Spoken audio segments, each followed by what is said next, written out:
Salam aziz vatandaşlar. Men şu goşgyny Ana Sultan Kekilova bagışlaýar. Sen asırlar yaşar baqy diýipdiň. Nesillerem yaşar baqy diýipdiň. Belki baqydygyny öňden görüpdiň. Bugün uyan müňläp dowamatyň bar. Ana Sultan mert zenanlaryň biri, yüreklerde baqy diridir diri. Senin şanyňa yazdım bu şygyry. Senin bugün müňläp dowamatyň bar. Indi yarınjanlap günler görülmez.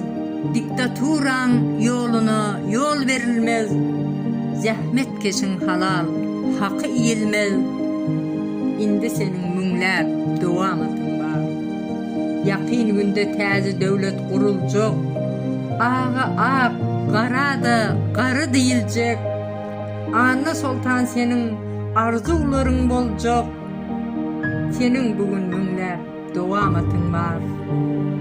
Goý açylsyn ak garanyň arasy.